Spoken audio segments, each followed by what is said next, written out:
Olá, tudo bem? Eu sou a Gislene Espanholo e este é mais um episódio do seu Podnext, hoje direto aqui de Brasília, capital federal. Desculpe a rouquidão, mas é claro que mesmo rouca eu não poderia deixar de te deixar bem informado, não é mesmo? Então te convido a assistir e ouvir o podcast no YouTube e no Spotify a partir de agora.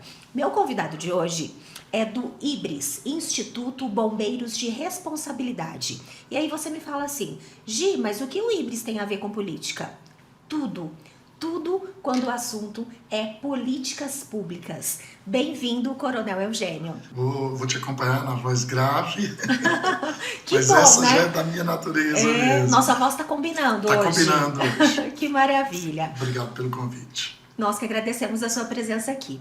O Coronel Eugênio, ele é fundador e hoje presidente honorário do IBRES, o Instituto Bombeiros de Responsabilidade Social. E tem uma série de temas, assuntos, pautas importantes para nos trazer hoje no Podnext. Coronel, eu queria que o senhor começasse contando para nós um pouquinho de como surgiu a ideia de fundar o Instituto. Ele nasceu de uma carência que nós tínhamos quando trabalhávamos ainda no Corpo de Bombeiros. Eu sou militar, hoje militar da reserva, né? Sou coronel aposentado. E à época a gente trabalhava com programas sociais dentro da corporação. E estabelecemos alguns programas, como o Bombeiro Mirim, o Bombeiro Amigo com Idoso, o Leite Materno, que a gente trabalha até hoje, que somos partícipes desse projeto, que eu vou falar mais à frente. E nasceu dessa carência, dessa necessidade de trazer a sociedade civil para dentro do processo de políticas públicas. Por quê? Você, quando traz a sociedade civil, você traz o cidadão junto, né? Uhum. E aí a gente teve a ideia de montar um instituto. À época a gente estava trabalhando com um grupo do marco regulatório das organizações de sociedade civil, que posteriormente veio a trazer para a gente uma lei federal, um decreto do Distrito Federal, dos idos de 2013, 2014, mas isso datava ainda de 2009. Então nós buscamos uma característica legal que à época existia e que se chamava OCIP, Organização de Sociedade Civil de Interesse Público, que é ligada ao Ministério da Justiça, e a gente buscou essa qualificação. Por quê? Porque ela permitia para nós, da Ativa, participarmos desse processo de sociedade civil como organização de sociedade civil. Olha, isso já tem quantos anos? Isso foi em 2008, 2009. Ah, já faz bastante tempo, quer dizer, tem uma longa jornada aí e vários trabalhos magníficos pela frente, né? Qual foi o primeiro trabalho que vocês implantaram e desenvolveram através do IBRES? Assim que nós nos tornamos um instituto, em 2010, né, e buscamos a qualificação de organização de sociedade civil de interesse público junto ao Ministério da Justiça, iniciamos de imediato um trabalho junto aos projetos sociais do Bombeiro, do Corpo de Bombeiros. Foi o primeiro trabalho público que a gente idealizou e realizou. E aí a gente aprofundou mais na coleta de leite humano do Distrito Federal. Como a gente já tinha uma experiência de 20 anos de trabalho junto à coleta de leite humano, junto à Secretaria de Saúde e ao Corpo de Bombeiros, o que a gente estabeleceu? Entramos como sociedade civil. E aí criamos o terceiro eixo da sociedade civil para a coleta de leite humano, que é a doação de leite materno. Sim. E aí buscamos primeiro uma referência, que em 2010 veio para o DF.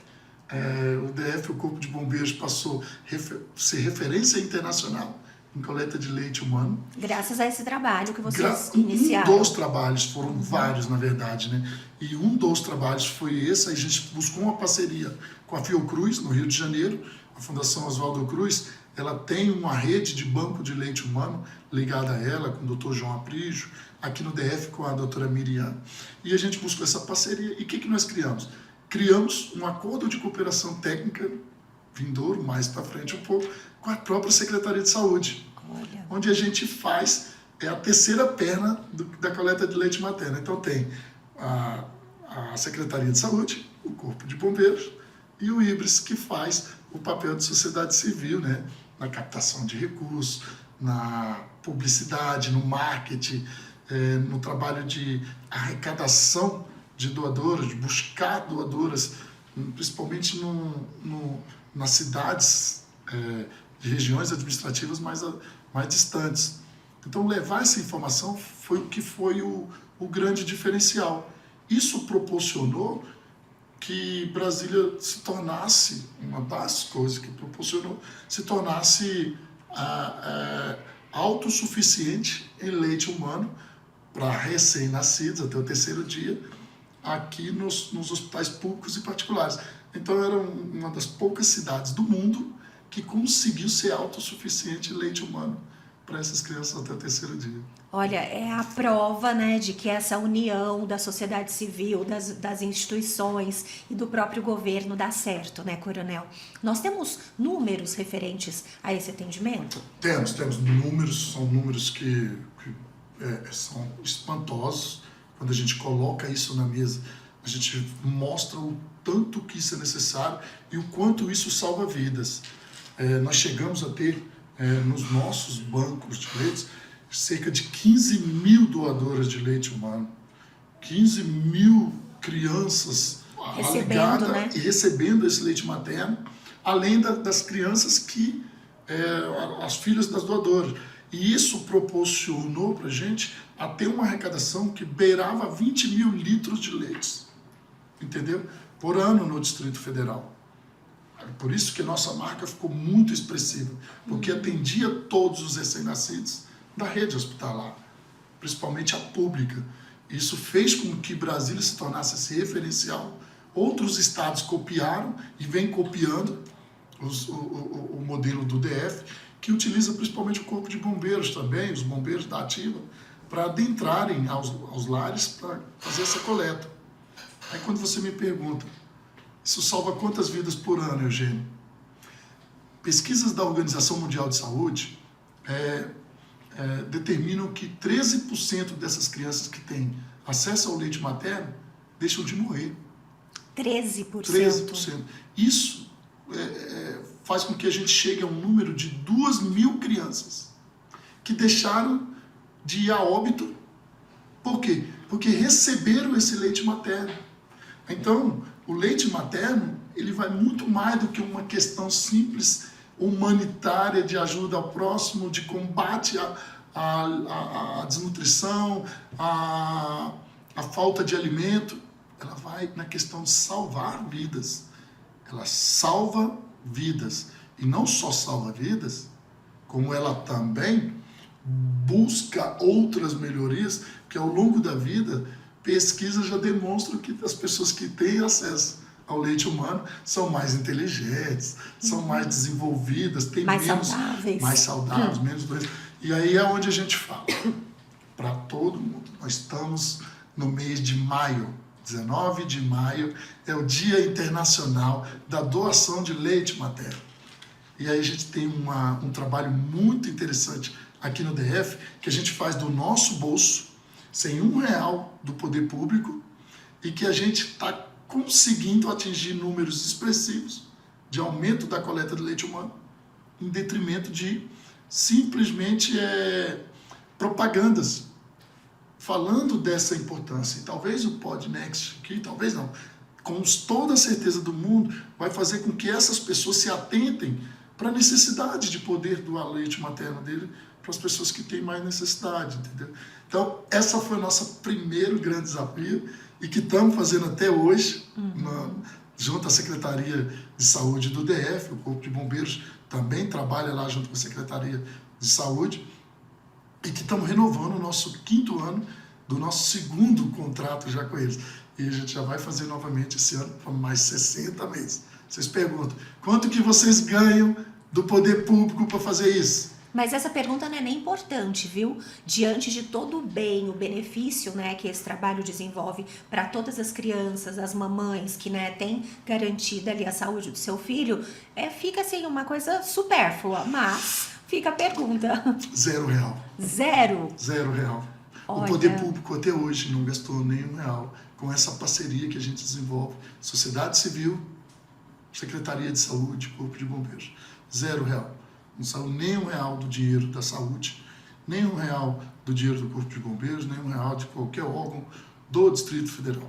Porque isso é feito junto à sociedade civil. Eugênio, mas se viesse, isso seria potencializado. Poderia ampliar, né, esse projeto. E aí vem essa fase de renovação que a gente está tentando, o termo de parceria, que aí permite que a gente faça a captação de recursos junto ao Congresso, junto a outros órgãos, para a gente tentar dar fluidez nisso e fazer com que a gente possa trazer, por exemplo, pesquisas, laboratórios para dentro desse contexto. Uma coisa que a gente sonha, e vocês são em primeira mão a divulgar isso. Eu nunca divulguei isso. Trabalho com isso há mais de 15 anos, já levei isso para a Fiocruz, já discutimos várias vezes. Eu sonho em liofilizar o leite. O que é liofilizar o leite?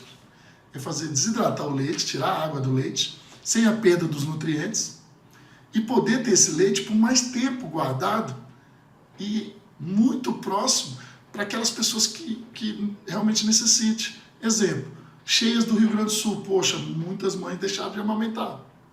E aí a gente poderia, através de um leite em pó estocado, levando nutrientes, levando algumas outras coisas, tudo legalizado pela Anvisa e tudo, para lá, para dentro disso. Já fizemos isso no Brasil? Acho que não tem nenhum laboratório. Eu sonho em fazer esse laboratório no Distrito Federal, pela sociedade civil, em parceria com o Hospital Universitário de Brasília, para que um dia a gente possa fazer isso. Um sonho. É o leite em pó materno. Tem noção do que é isso, né, Coronel?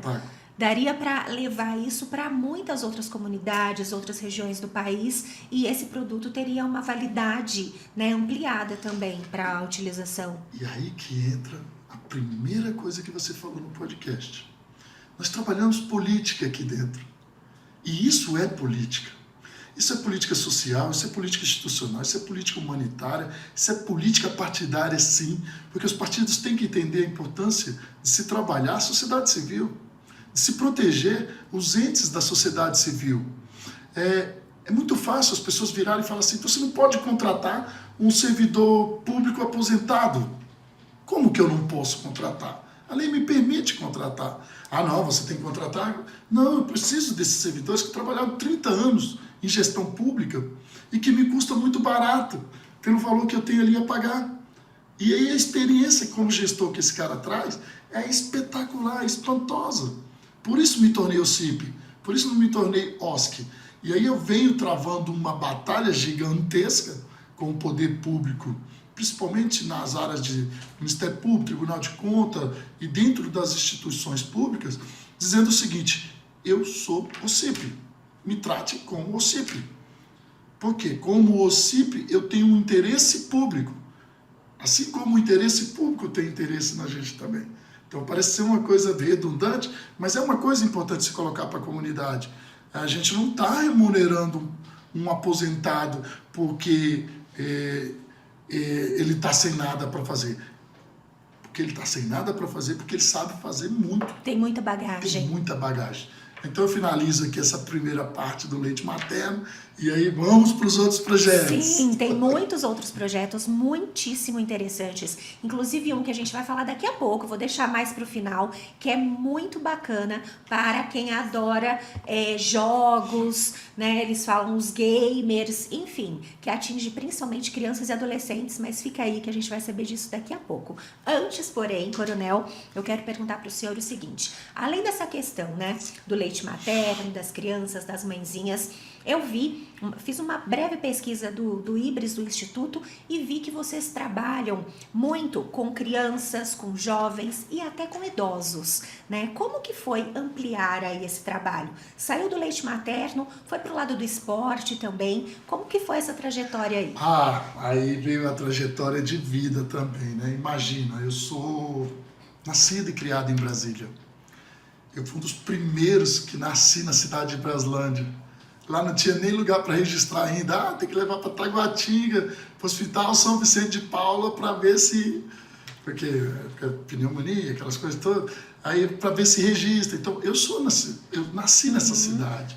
Eu nasci numa cidade muito carente. O nosso IDH da minha cidade era muito baixo.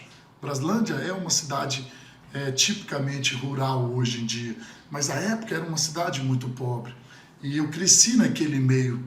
Eu me orgulho de dizer que, através da educação, eu consegui conhecer o mundo inteiro, conhecer as políticas públicas mais importantes do país e do mundo. E dizer para você o seguinte: compensa muito você trabalhar no social. Eugênio, mas então você define o Instituto como uma característica principal social? Sim, porque através da ferramenta de esportes eu pratico social, através da ferramenta tecnologia eu pratico social, e eu busco com esses projetos atender o maior número de pessoas. Braslândia hoje é uma das cidades que eu mais tenho projeto social, porque eu falo bem assim, eu tenho uma dívida com aquela cidade. Sim. Foi lá que eu nasci, foi lá que eu cresci. É gostoso devolver um pouco, né? É gostoso demais devolver isso, e você poder, por exemplo, restaurar uma localidade chamada Balneário. Lá em Brasília tem um balneário, lá em Braslândia tem um balneário Veredinha. Estava jogado, largado, local de prostituição, de crime, de estupro, de uso de drogas. Apesar de ter sido entregue por uma obra recente, ele não foi totalmente entregue, então surrupiaram tudo, destruíram tudo. Eu fotografei, eu fiz uma parceria em 2021 com a Secretaria de Projetos Especiais e Administração Regional de Braslândia. Conseguimos revitalizar todo o espaço público e devolvemos o ano passado para a administração regional com tudo funcionando, com tudo arrumado, tudo pintado, quadras em perfeitas condições de uso.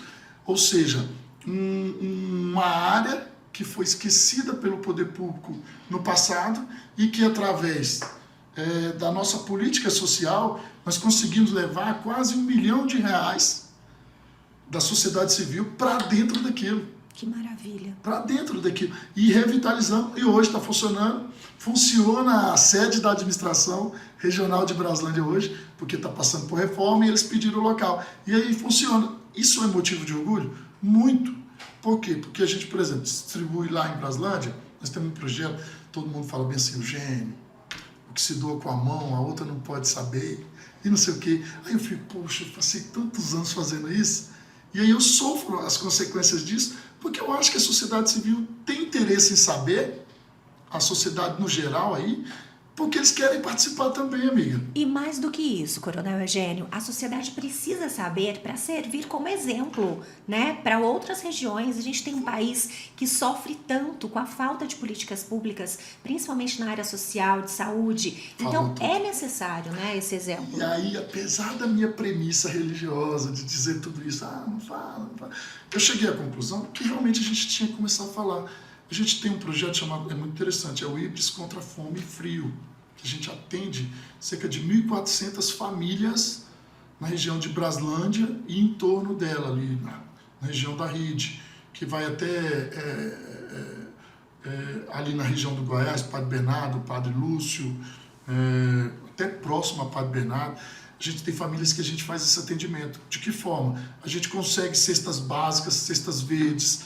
A gente faz um programa já há 4 anos, toda quarta-feira. A gente distribui sopa nos hospitais, nas UPAs, nas regiões mais carentes, onde tem pessoas de ruas. A gente leva um cobertor, uma roupa. A gente tem uma parceria com a Receita Federal super importante para isso, onde a gente consegue buscar doações e levar esse público. Então estou começando a mudar minha premissa religiosa lá atrás de vida e dizer, não, eu vou começar a divulgar para eu trazer mais pessoas para dentro desses projetos, que eu acho importante. Aí tem os projetos de escolinhas de futebol, de esportes em geral que a gente está fazendo. Nós temos um projeto dentro da quadra 8 e norte em Braslândia, que era uma área também abandonada, e a gente conseguiu revitalizar o campo. Fizemos uma estrutura gigantesca lá, levamos água de poço artesiano junto com a DASA, construímos os 2 poços, construímos uma quadra de vôlei, quadra de futevôlei, né, de areia, reformamos a outra quadra, adote uma praça lá, É uma coisa super interessante. Hoje eu tenho quase 1.000 crianças e adolescentes e jovens participando, onde era local de ponto de droga, de uso de droga. Hoje a gente não tem um usuário de droga naquela região, porque eliminamos tudo. É uma área hoje pacificada e que toda a comunidade vai para lá fazer atividade física. Utiliza aquelas instalações para isso. E aí vem, através desses projetos pequenos, a necessidade de se fazer uma coisa maior dentro da nossa estrutura. Aí veio o sonho de se realizar isso dentro dos Centros Olímpicos e Paralímpicos do DF. Que maravilha! E esse trabalho paralímpico é emocionante, né? Essa é a parte que mais me deixa satisfeito. Hoje, Brasília tem uma das maiores políticas públicas de atendimento a pessoas com deficiência. E se eu tivesse que fazer uma crítica ao nosso governador, eu não faria no trabalho dele, porque o trabalho dele levou a isso. Atenção, hein? Atenção. Crítica ao governador. Eu faria na divulgação disso. Ele tem que divulgar isso. Ele tem que dizer que tem a melhor política pública de pessoas com deficiência, que ele mandou pessoas de uma pobreza extrema para disputar Jogos Paralímpicos lá na França, em Paris. Ele tem uma política pública que ele tira pessoas com traumas severos, que é da pessoa não se locomover, só mexer com os olhos, com a cabeça, com a boca, para dentro dos Centros Olímpicos. Ele conseguiu instituir uma coisa que eu achava que nunca fosse possível, o passe livre para essas pessoas. Ele conseguiu instituir um programa de transporte que faz com que essas pessoas com deficiência acessem os Centros Olímpicos. Mas divulga pouco. E aí a crítica a ele é a crítica que eu fiz a mim mesmo. Eu acho que está na hora de divulgar essas políticas públicas, de dizer que ele está atingindo esses quase 700 mil pessoas com deficiência no Distrito Federal. Eugênio, você está louco? 700 mil pessoas? Isso. Um número altíssimo. Altíssimo. Algum tipo de deficiência essas 700 mil pessoas têm. E se você me perguntar, você tem, Eugênio? Tenho. Ao longo da minha vida como militar, eu desenvolvi um problema crônico no joelho. Tive que colocar prótese, eu tenho prótese no joelho. Então, sou dentro desse grupo, eu me encaixo dentro dessas quase 700 mil pessoas que clamavam por uma coisa dessa. Esse final de semana, nós tivemos um festival paralímpico de badminton. Olha, que bacana. O Centro Olímpico levou quase tudo, junto com o CETEF. O CETEF é um centro especializado, então eles só fazem isso. Então eles têm que estar à frente mesmo, tem que ser a referência, tudo, do meu amigo Ulisses, da minha amiga Natália, a filha dele, do qual nos ajudou muito nessa trajetória e nos ajuda até hoje. Mas dizer que no volume nós somos muito grandes. Hoje os Centros Olímpicos e Paralímpicos atendem como nenhuma outra entidade atende no Brasil inteiro. Eu visitei o Centro Paralímpico lá em São Paulo e a gente não deixou a desejar, não. Em volume, não. Em alta performance, em alto desempenho, tudo bem. Mas em volume, ninguém tem a política pública que o Distrito Federal tem. Eu desafio no Brasil. Eu estava conversando com o presidente do Comitê de Clubes Paralímpicos do Brasil, João, não sei o que, João Francisco, acho que é o nome dele. O João virou para mim, estava em Paris lá, ele virou para mim e falou, Coronel, ninguém atende tanto quanto o DF atende. E vai de crianças de 3 anos de idade a idosos de 100 e poucos anos. Nós estamos enfrentando uma coisa tão nova, que é o espectro do autismo, né? É verdade. Os registros, né, de pessoas que têm o transtorno do espectro autista têm aumentado cada vez mais. E isso fez com que o nosso número de 700 mil se tornasse mais real, mais realístico. Por quê? Porque muitos desses ainda não se declararam ainda. Muitas da nossa sociedade hoje têm vergonha de se declarar que é pessoa com deficiência. E não é vergonha eu dizer que eu trabalhei a vida toda, estourei meu joelho como funcionário público, como militar, né? Funcionário público não, como militar, e digo, salvei muitas vidas, ajudei muita gente, Trabalhei 15 anos na área de preparação física militar, estourei meu joelho para aquilo que eu tinha decidido fazer. E hoje me tornei uma pessoa com deficiência e tenho orgulho de dizer isso. E as pessoas às vezes têm vergonha de se cadastrar, de buscar a secretaria de pessoa com deficiência, fazer o cadastro, fazer o registro, buscar os seus direitos. E o Centro Olímpico Paralímpico, ele trabalha dentro disso, porque lá nós temos uma coisa chamada GAS. O que é GAS? É uma gerência de assistência social, que atende não só o regular, o ensino olímpico, né, mas o paralímpico. Por quê? Porque essas pessoas, eles precisam muito de orientação pedagógica, eles precisam muito de orientação psicológica e de assistência social. Essas 3 áreas eu atendo dentro do Centro Olímpico e Paralímpico, com uma pedagoga, com uma assistente social e com uma psicóloga, todos registrados nos seus conselhos, todos eles bem informados e bem capacitados. Nós estamos há 4 anos fazendo gestão técnica e pedagógica dos Centros Olímpicos e Paralímpicos. Nós temos mais de 300 funcionários, colaboradores, seletistas, carteiras assinadas. Sabe quantos? Quantos processos judiciais trabalhistas nós tivemos? Ao longo desses 4 anos, nós tivemos cerca de 2.900, 3.000 pessoas que passaram pelos Centros Olímpicos, passaram em concurso, e foram embora, né? Só vai embora quem passa em concurso melhor. Sim. Porque eles ganham bem, eles não ganham mal nos Centros Olímpicos e Paralímpicos. Quase 3.000 pessoas passaram por lá. Todas elas com curso de capacitação, com edital de seleção de chamamento público, com moralidade, coisa que o governador sempre pediu dentro da Secretaria de Esporte.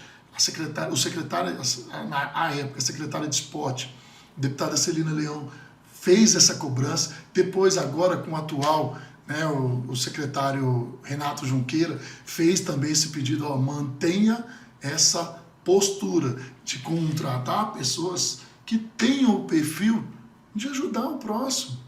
Porque senão é dinheiro público desperdiçado. Sim. Né, amiga? E aí o que aconteceu? Nós conseguimos fazer cursos de capacitação, de formação, de trabalho com o CETEF, e hoje nós temos a melhor política pública de atendimento na área de esporte olímpico e paralímpica do DF, nos 3 eixos da Lei Federal de Esportes: educação, atendimento e alto desempenho.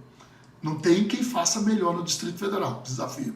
Não porque a gente quer ser melhor, mas é porque a gente tem uma política de volume que nos faz ter dados. E contra dados, eu não tenho que argumentar. Posso te passar um dado que você vai cair o queixo? Vou adorar. Nós temos quase 42... Estou até segurando aqui. 42.000 pessoas matriculadas nos nossos Centros Olímpicos. 42.000 pessoas. Isso de crianças a idosos. De 0,3 anos a 103 anos, é o nosso mais velho. Nossa. Uma diferença de 100 anos, de um século de idade. E aí eu te digo, são 4 anos. Sabe quanto por ano de atendimentos a gente faz? Porque a gente não faz só ao matriculado. A gente atende a comunidade no PLT, que é um projeto de lazer para todos, uma política pública espetacular da Secretaria de Esporte do DF, né? Que trabalha muito isso, da inclusão da comunidade para dentro dos Centros Olímpicos e Paralímpicos. As pessoas acham que é só quem está matriculado que pode participar da política pública de esportes, lá, de lazer, dentro do centro. Conversa. A comunidade também é convidada a participar. Convidadíssima. E eles participam das festas juninas, da festa da colônia de férias, eles participam dos aniversários dos Centros Olímpicos, das Olimpíadas. Não precisa ser matriculado. A gente atende a qualquer um. E chegou lá, precisou, vai ser atendido. E aí eu te passo o número de atendimentos. Se você achou que 42.000 pessoas matriculadas era muita gente, e 1.300.000 atendimentos por ano.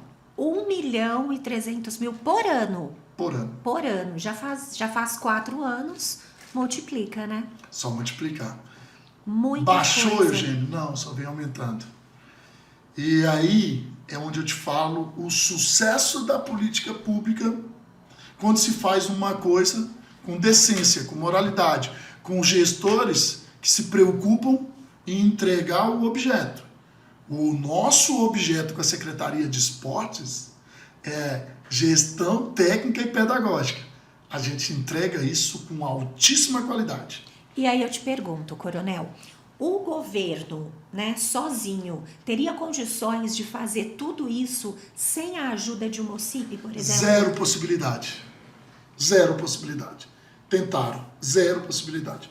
Hoje nós vemos uma coisa que acontece muito no desenvolvimento social, eles tentando fazer a inclusão das organizações de sociedade civil dentro do desenvolvimento social, que é difícil, não é fácil. Dentro do esporte, parece que escalhou como uma luva, porque todo mundo olha o esporte e fala, ferramenta de transformação social. Todo mundo entende que aquilo funcionar precisa da sociedade civil. Precisa. Por isso que nós aumentamos tanto a captação de recursos para a área de esportes no DF. A gente conseguiu melhorar muito isso. Por quê? Porque é uma política pública que as pessoas sentem prazer. Eu fico muito satisfeito quando o governador vai nas cidades e ele fala bem assim, quero passar no Centro Olímpico e Paralímpico da cidade. Ele fala sempre. Por quê? Porque ele sente muito, assim, eu vejo felicidade no rosto dele quando ele entra dentro dos Centros Olímpicos, ele busca as crianças, busca os idosos, abraça, ouve deles as lamúrias, as felicidades, as ações bem feitas. Como gestor político, para ele é muito satisfatório. Então, para a gente é muito mais. Então, a gente, Eugênio, por que vocês nunca divulgaram tanto isso? Nem na imprensa, nem nas redes sociais, nem não sei o quê. Volto de novo àquela premissa religiosa. Eu sempre, na minha cabeça, achei que não preciso divulgar. Eu acho que eu estou fazendo a minha parte, Deus está vendo o que a gente está fazendo, Jesus está fazendo, Será que não é o bastante? Não, não aí é. Vimos que não é o bastante. Aí Deus e Jesus viraram e falaram assim, sua parte não está sendo bem feita. Você tem que envolver mais pessoas. Por quê? Porque você já faz isso junto com o seu instituto. Por que as outras pessoas não se envolvem também para fazer? E aí está faltando a sua capacidade de envolver a sociedade civil, para que eles entendam a importância do trabalho que vocês fazem durante 14, 16, 18 horas por dia. Não temos final de semana. Se você perguntar, o Centro Olímpico para no domingo? Não. O Centro Olímpico para no sábado? Não para. Então, isso traz para a gente uma satisfação enorme. A gente trabalha nisso porque quer. Porque 85% desse recurso destinado aos Centros Olímpicos e Paralímpicos é para pagar pessoal, para pagar gestão de recursos humanos, para pagar pessoas que vão cuidar de pessoas. E a responsabilidade dessas pessoas é muito grande. Imagina você deixando sua criança de 3, 4 anos de idade para eu tomar conta no meu Centro Olímpico. E se essa criança afogar? E se essa criança sofrer um acidente? E se essa criança não tiver o atendimento específico para a idade dela? Então, tudo isso nos faz com que a gente fique em sistema de alerta 24 horas por dia. Então, nós temos uma responsabilidade social enorme para essa política pública do GDF. Então, quando vocês falou de política pública, sim, eu chamo política partidária, institucional, tudo que for necessário para que hoje a gente possa ter um trabalho ainda mais amplo. E dentro disso, a gente ampliou o nosso trabalho nos Centros Olímpicos e Paralímpicos com uma ferramenta espetacular, uma ideia de outro planeta, surreal, né?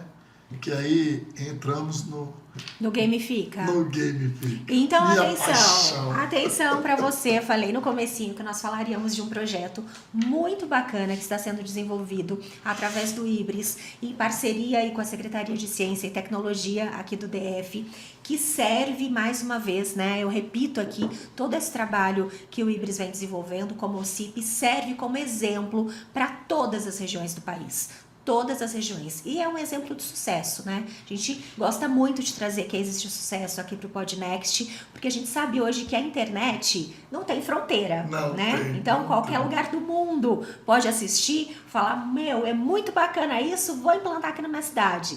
Então, olha, para você que assiste o Podnext agora, o IBRES, através de todo o trabalho que vem desenvolvendo e também da Secretaria de Ciência e Tecnologia, desenvolve o programa Gamifica. O que é o Gamifica, Coronel Gênio? O Gamifica é uma paixão, foi uma descoberta fantástica, foi uma iniciativa pública que pouco eu tinha visto nos meus últimos anos de gestor público e como cidadão, já vivenciei muitas coisas, mas a política pública lançada do Gamifica na Secretaria de Ciência, Tecnologia e Inovação do DF, através do secretário Leonardo e toda a sua equipe espetacular, de um conhecimento científico e tecnológico esplendoroso, fez com que a gente pudesse ousar e falar bem assim, poxa, eu tenho esportes, eu tenho e-esportes. Olha, a gente está até aqui já colocando imagens na nossa tela aqui do Gamifica, já deu para você perceber. O nome já leva, né, ao assunto e as imagens falam por si só, né? E aí, amiga, todo mundo pergunta, é um e-esportes? É um esporte eletrônico? Vai muito além disso, vai muito além disso. O Gamifica, ele é uma execução de um projeto na área de capacitação em 3 eixos de jogos eletrônicos. Ele vai no desenvolvimento dos jogos eletrônicos, no desenho dos jogos e no marketing e empreendedorismo dos jogos eletrônicos. Desenvolve esses 3 eixos na criança e no adolescente que faz parte do projeto. De 15 a 29 anos a gente está atendendo todo mundo. E aí já tá uma briga danada, porque já tem moleque de 11 a 14 anos que falam, eu dou conta de fazer isso aí. E dá, porque a criançada hoje tem uma esperteza, uma inteligência. Só que aí veio com idade limitada pelo Ciência e Tecnologia, é um edital de chamamento público, nós participamos junto com outras 5 associações desse edital de chamamento público para terceiro setor, e a nossa OSC, através de uma proposta bem elaborada, bem calcada e estruturada, porque nós tínhamos os centros olímpicos, nós tínhamos algumas áreas da Secretaria de Educação que a gente desenvolvia projetos escolares. Então eu desenvolvo o projeto escolar com a Secretaria de Educação há 4 anos, onde a gente trabalha os atletas dentro dos centros olímpicos que vêm do escolar. Então eles utilizam minha área. Eu falei, agora também quero usar a área de vocês, né? Sim. Aí foi na secretária, o Isaías, a secretária Elva, então, paixão. Porque ela abriu as portas e entendeu a importância disso. Menina, isso deu um resultado tão impactante no Brasil inteiro que hoje, de fevereiro para cá, vou contar de fevereiro, vou deixar janeiro de lado, janeiro eu estava mais na pré-execução aqui. De fevereiro para cá, só eu fiz quase 40 viagens estaduais para levar o Gamifica para esses estados, porque eles queriam entender como é que funcionava isso. Que ferramenta era essa, que tinha tanto sucesso nas redes sociais e que fazia com que pessoas de baixa renda ou de uma comunidade bem pobre pudesse, por exemplo, fazer um jogo eletrônico ou fazer um skin, que é um personagem, uma armazinha, e ganhar $80 mil por mês. Como assim? Como que eu formo um garoto em 200 horas aulas e ele já sai empregado ganhando de 4 a 7 mil reais? E eu sempre falo, Coronel, que o segredo do sucesso profissional é você trabalhar com aquilo que você gosta, né? Claro que precisa de empenho, de dedicação, de estudo, enfim, muita coisa. Mas o momento, aquele momento, não, eu gosto disso, é crucial, né? Porque a pessoa tem mais vontade de aprender, fazer acontecer. E hoje em dia, essa faixa etária é muito ligada, né? Essas questões dos jogos, dos gamers, enfim. E acredito até que seja, por esse motivo, a grande procura e sucesso, né, desse trabalho. A gente vem fazendo muitas reuniões com o nosso grupo de gerência de apoio social, lá que a gente também tem fora dos Centros Olímpicos. A gente vem fazendo reuniões com pais, alunos e mestres. E a gente vem detectando a seguinte coisa: o meu filho mudou. O meu filho está mais responsável. O meu filho hoje me cobra ações de cidadania que eu não entendia. E eu vou te dar o exemplo de uma. Na nossa proposta no Gamifica, nós levamos algo a mais. A gente não queria só o recurso que estava lá. Eu fiz uma parceria com a Receita Federal de um trabalho que eu venho desenvolvendo com eles há alguns anos, há 4 anos, que é a transformação do TV Box, um TV pirata, em microcomputador, em computador normal. Aqui as imagens. E aí a gente pode perceber que isso aqui, ó, era uma TV streaming, que utilizava canais pirateados, dando um prejuízo enorme para o audiovisual no país, para as empresas de audiovisual no país, que produzem, que gastam muito para trazer essas produções para dentro de canais fechados, e que possuem aí cerca de 4.000, 5.000 canais, né, em que a pessoa comprava um aparelhinho desse, burlava a lei e pirateava. Abria o canal aqui e botava lá. A Receita Federal vem fazendo apreensões de milhões desses equipamentos. E o que eles faziam? Passavam um caminhão em cima. Destruía tudo. Destruía. E a gente falava assim, não, mas por que vocês estão destruindo? Não, porque isso não pode continuar funcionando dessa forma. Aí foi aonde a gente falou, peraí, eu tenho uma saída, eu consigo transformar isso em um computador? Foi você que desenvolveu a tecnologia? Não, foi uma faculdade, a gente aprendeu com Lavras. Foi o reitor de Lavras que me ensinou. E aí eu trouxe para Wagner, o nome dele, acho que é Wagner mesmo. E aí a gente ficou lá vários meses estudando, trouxemos isso, e hoje quem faz isso são esses alunos dentro desse desenvolvimento dos jogos eletrônicos. Os próprios alunos pegam lá a TV Box, que era um aparelho ilegal, que seria destruído pela Receita Federal, e transformam isso em computadores? Em computadores. A gente adquire só o periférico, o teclado e o mouse. O monitor, por ser caro, a gente utiliza a própria TV da casa dele. Hoje mais de 90% dos lares tem TVs nos seus lares, lá dos estudantes. Então eles têm como chegar em casa com o cabo HDMI e plugar na TV dele. Ele vai ter um computador para estudar. Eugênio, esse computador ele vem liberado com todos os programas para o aluno ter um acesso a materiais didáticos, a educação? Tem. Ele tem acesso à internet, ele pode ter acesso ao LibreOffice. O LibreOffice é o Office da Microsoft, só que o paralelo é o livre, que é feito com Word, com Excel, com PowerPoint. São as mesmas ferramentas com outros nomes. E que são legais dentro do meio, né, de web, no mundo inteiro. Através de quem? Do sistema operacional chamado Linux, o Webcam, que eles criaram e que é livre, que possibilita a gente trabalhar essas livrarias, esses aplicativos livres. Isso fez com que a gente pudesse trazer outros aplicativos livres de desenvolvimento de jogos, de design de jogos, do desenho de jogos. E a gente vai trazendo esses aplicativos livres, sem burlar a lei, sem fazer com que eles também tenham esse prazer de fazer as coisas erradas.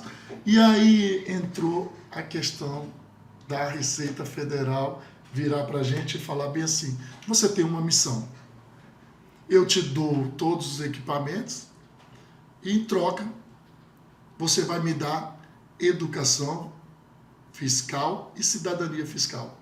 Aí eu, eu sei o que é de isso. educação e cidadania fiscal.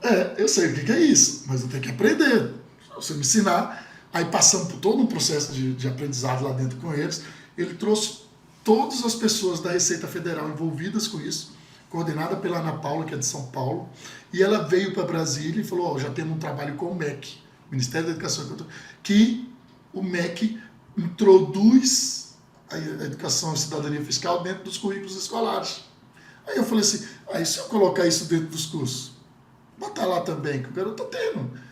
Quando ele desenvolve um jogo, eu viro para ele e falo assim, vou fazer um lançamento, eu não sei se tem aí, Rafa, dos jogos que eles criaram. Aí eu falei bem assim, vocês têm 10 dias para criar, cada núcleo criar um jogo. Eu desafio vocês, lancei o desafio.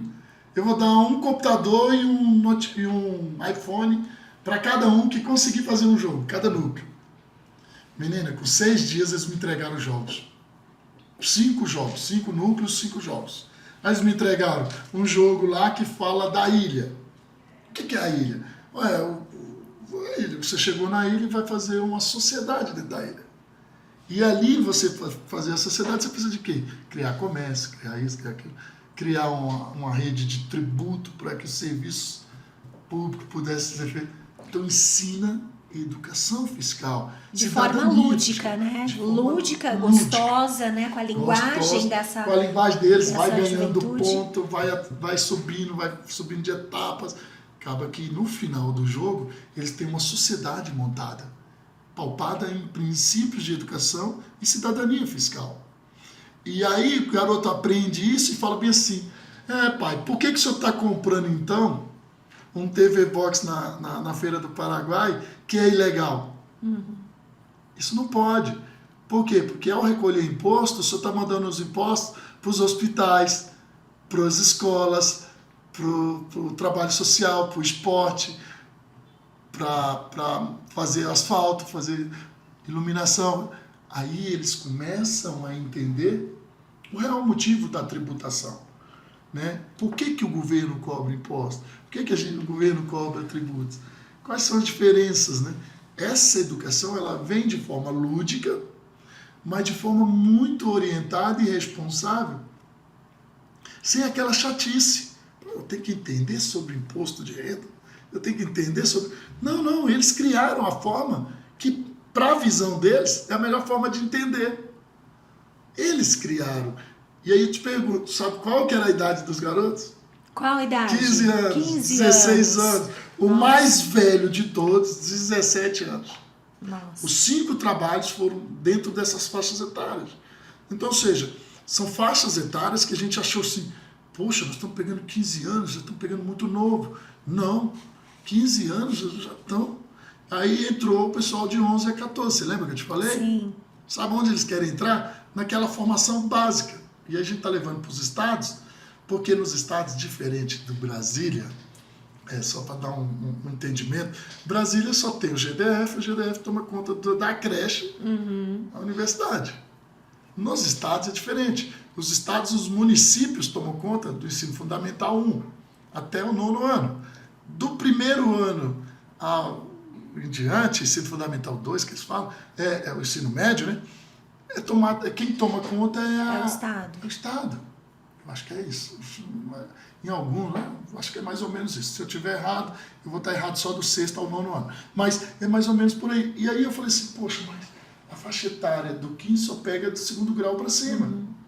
E aí eu falei, eu vou ter que criar dentro dos estados um curso básico de 20, 40 horas para atender esses garotos. Aí eu fiz um desafio para esses garotos de 11 a 15 anos, para ver se eles conseguiam pelo menos transformar os aparelhos.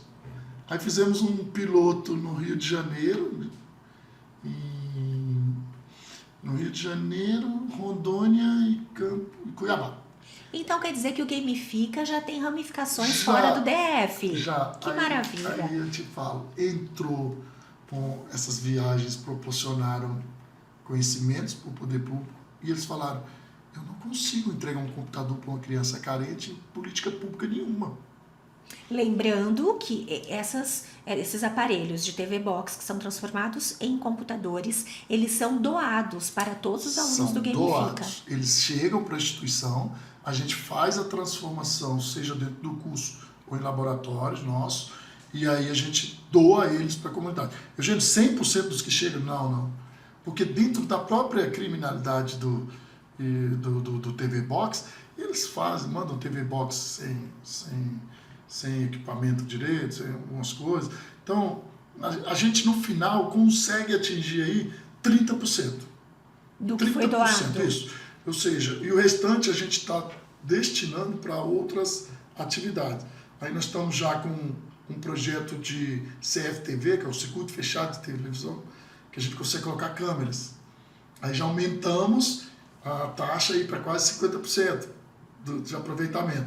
Com o Reciclotec, que é um outro projeto que tem em Brasília, talvez a gente consiga fazer com que a doação chegue aí a 95% do material todo que chega ter destinação de alguma coisa. Ficando 5% só para descarte, que talvez sejam aquelas peças mais danosas um pouco, que a gente vai ter que trabalhar ele como lixo eletrônico. Né? Mas de reciclagem, então a gente está atingindo hoje um patamar de 95% de tudo que chega.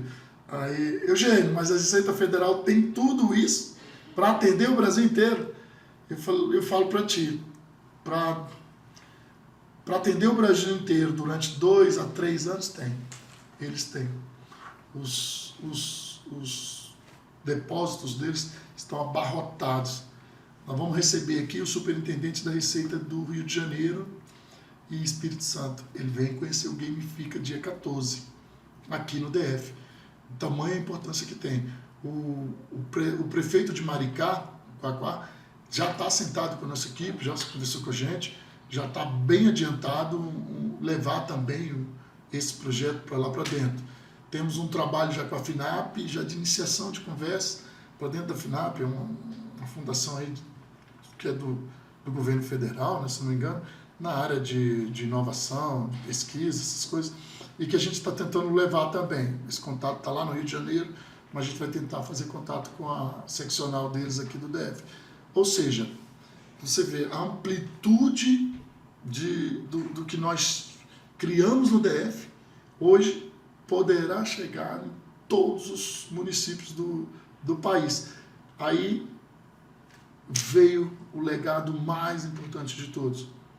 Vai entrar na grade curricular nacional, o MEC quer fazer educação fiscal e cidadania fiscal para dentro da grade curricular. Em alguns estados já tem decreto disso. Exemplo, lá de Mato Grosso, em Cuiabá. Lá já tem um decreto que possibilita a educação fiscal, cidadania fiscal dentro da grade curricular nacional. Aí você me pergunta, pô, Eugênio, então isso para as escolas que têm período integral encaixa perfeitamente. E aí eu te pergunto, pô, mas aí o Distrito Federal vai ter um gasto a mais na educação com isso, Eugênio? Não. O recado que eu dou para os gestores da área de educação, façam disso uma captação do recurso. Porque quando você coloca uma disciplina a mais, uma carga horária a mais, você também consegue mais arrecadação do Ministério da Educação através do Fundeb, FNDE, aquelas coisas todas. Porque você está levando para dentro da grade curricular nacional mais uma disciplina, mais uma carga horária, para que possa complementar. E hoje o MEC já está bem avançado com a Receita Federal, eles têm um acordo de cooperação técnica, e a gente está querendo, nesse próximo passo nosso, né, chegar no Ministério da Educação e falar, pô, tem um espaço aí para a sociedade civil que a gente quer ajudar nesse legado. Que maravilha, Coronel Eugênio. Olha, gente, deu para perceber que bate-papo super interessante, enriquecedor, né? Que deu aí muitos e muitos exemplos para todas as regiões do país, né? É a verdadeira tradução, na minha opinião, daquele ditado que diz: faça do limão uma limonada. Né? Porque envolve aí material que seria descartado pela Receita Federal, envolve trazer a comunidade para a escola, as crianças, envolve despertar o interesse da juventude em aprender, em se especializar, em ter uma profissão, né? Enfim, envolve tanta coisa. Então, Coronel Eugênio, é uma honra para o Podnext tê-lo aqui. E mais ainda, viu, gente? Antes de terminar o Podnext, eu quero agradecer muito o senhor pela disponibilidade de vir aqui e nos contar tudo isso. Porque, por várias vezes, o senhor disse que sempre utilizou essa premissa, né, bíblica até, de que o que uma mão faz, a outra não precisa saber. Mas, exemplos bons, nós temos que compartilhar, sim. E o Podnext sempre teve esse objetivo. Quando a gente diz que nosso nicho é político, é exatamente para isso, para fazer com que os bons exemplos na área política sejam divulgados, sejam compartilhados e sejam colocados em prática por outras pessoas, né, nesse país que precisa tanto de bons exemplos em relação a políticas públicas. Então, muito obrigada pela sua participação aqui hoje. Em nome de toda a nossa equipe, do Instituto, dos nossos colaboradores, da nossa extensa e muito extensa rede de colaboradores, de pessoas anônimas que ajudam muito. Toda essa política que eu falei aqui, parece, o Eugênio que está fazendo, não. Por trás de mim, hoje eu já tenho catalogado 23.800 pessoas ajudando diretamente em várias dessas políticas. E eu te falo, é muito satisfatório. Parece que não, mas eu acordo sempre muito motivado a continuar fazendo tudo isso. E digo para ti de novo, pega o gancho da política. Você que é deputado federal, distrital, senador, vereador do estado, deputado estadual, vocês conseguem sim influenciar muito nessas políticas. Porque hoje a possibilidade de captar recursos através dessas emendas faz com que a gente tenha projetos de fomento, termos de colaboração, muito interessantes e que vão agregar muito a todos esses trabalhos, não só do IBRES, mas de todas as organizações de sociedade civil. A gente está aqui para fazer com que essas políticas possam chegar à comunidade. Mas a gente carece muito da boa vontade desses parlamentares em fornecer as emendas discricionárias a eles para que possam chegar nesses trabalhos sociais que a gente desenvolve. E aí já é uma propaganda para captar recursos. Dizer para vocês, nós temos até o dia 15 para os nossos federais, os nossos 3 senadores participarem do projeto. Há como colocar recursos dentro do Ministério do Esporte, dentro do Ministério da Ciência e Tecnologia, para que a gente possa executar essas políticas públicas, não só no Distrito Federal, mas em toda a rede, em todos os estados da federação. Então, fica esse desafio para que vocês também possam fazer a parte de vocês como representante desse povo que te elegeu, que é esse povo que a gente está te atendendo. Então, é o nosso grande pleito junto a esse podcast, de pegar o gancho da política e dizermos, fazemos política sim, viu? Com certeza. Não é partidária, mas é política social, institucional, política voltada para as pessoas.